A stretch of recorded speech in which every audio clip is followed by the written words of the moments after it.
पपीता तो सब लोग यूज़ करते हैं, मगर ये जो अब दिख रहा है ये पत्ते, ये पपीते के पत्ते हैं जिसका बहुत ही यूज़ है। ये यदि किसी को मलेरिया हो गया, डेंगू हो गया है, तो उस समय प्लेटलेट्स कम हो जाते हैं, या इवन कैंसर के रोगी को भी प्लेटलेट्स कम हो जाते हैं, तो ये पपीते के पत्ते बहुत यूज़ होते हैं। या तो इसे आप ताज़े अगर आपको मिल रहे हैं, अगर ताज़े मिल रहे हैं तो बहुत ही अच्छा है, ताज़ा तो सबसे यूज़फुल होता है। इसके कुछ पत्ते आप तो ले लीजिए और इसे कूट लीजिए या मिक्सी में पीस लीजिए, और थोड़ा पहले एक चाय चम्मच की आधी चाय चम्मच आप पहले उस रोगी को पिलाइए, क्योंकि ये बहुत ही कड़वा होता है और इसे मतलब पीने में बहुत परेशानी होती है, लेकिन जब अगर पेशेंट को ज़रूरत है तो पिलाना ही पड़ता है। तो इसे पिलाइए। अगर नहीं पीता है बच्चा या बड़े या नहीं पी पाते हैं तो पानी में भी आप ऐसे मिक्स करके 1 गिलास पानी लीजिए, इसमें मिक्स करके भी आप पिला सकते हैं।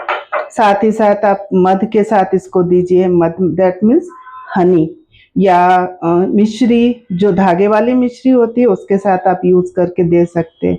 इस तरह से प्लेटलेट्स बढ़ाने में ये बहुत ही कारगर होता है। इसके साथ साथ शुगर की जिसे बीमारी है, शुगर के पेशेंट को भी यदि इसका रस थोड़ा आधा चम्मच दिया जाए हर दिन खाली पेट, तो ये बहुत कारगर होता है और ये उसमें शुगर लेवल कंट्रोल में रहता है, तो इसीलिए ये उसके लिए भी बहुत उपयोगी है। साथ ही साथ यदि कहीं पे सूजन हाथ में, पैर में, कहीं भी अगर आपको खराश हो गया है, सूजन हो गया है, तो उसके पत्तों का रस आप ऐसे लगा सकते हैं। यदि वो भी अगर मान लीजिए बहुत पेन है, चोट लग गई है, घुटनों में दर्द का एक कॉमन प्रॉब्लम है सभी का, तो ऐसे में आप इन पत्तों को थोड़ा सा इसमें ऑयल लगा दीजिए और इसे हल्का सा तवे पे गरम करके इसको सेकिए। इससे बहुत ही फायदेमंद है ये।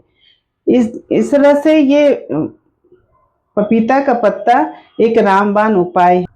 पपीते के पत्तों का, बीज का तो बहुत सारे टैबलेट आयुर्वेद में भी है, मगर ये आप डायरेक्ट अगर यूज़ करिए तो ये बहुत ही फायदेमंद है। पपीते के पत्ते में पपेन या प्रोटीओलाइटिस एंजाइम होते हैं जो कि प्रोटीन को पचाने में मदद करते हैं, जिससे गैस, सूजन और कब्ज की समस्या भी कम हो जाती है। यह लीवर को डिटॉक्स करने और सूजन कम करने में, जैसे फैटी लीवर होता है तो उसमें सूजन को भी कम करने में ये बहुत ही मददगार होता है। जो पेशेंट इंसुलिन लेते हैं उनके लिए भी ये बहुत ही फायदेमंद है। आप थोड़ा यूज़ करके देखिए, रेगुलर अगर यूज़ करते हैं तो इस मधुमेह का रोग में बहुत कंट्रोल होता है। ये मैं नहीं बोलती हूँ कि आप इसे दवा खाना छोड़ दीजिए, शुरू में दवा भी खाइए और साथ में इसको भी यूज़ करिए, आप देखोगे धीरे धीरे ये पूरा बॉडी को डिटॉक्स कर दिया।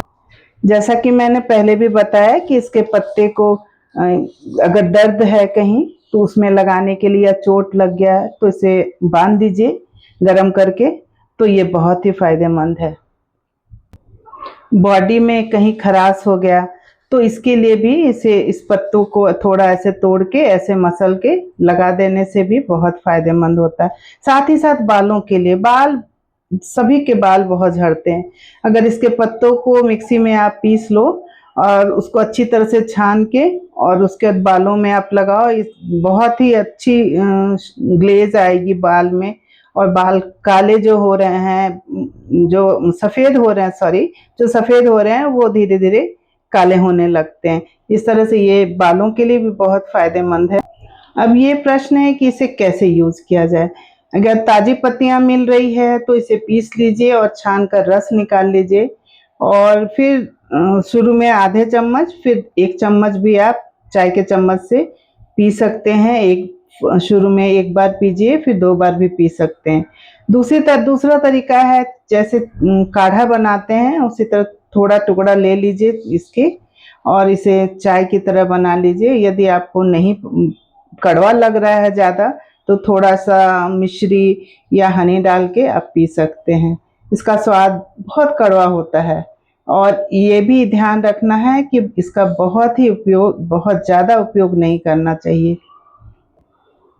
यदि आप किसी चीज़ की दवा ले रहे हैं या प्रेग्नेंट वुमेन है, वो इससे को पीने से बचें और इसे डॉक्टर की सलाह लेकर ही इसका यूज़ करें।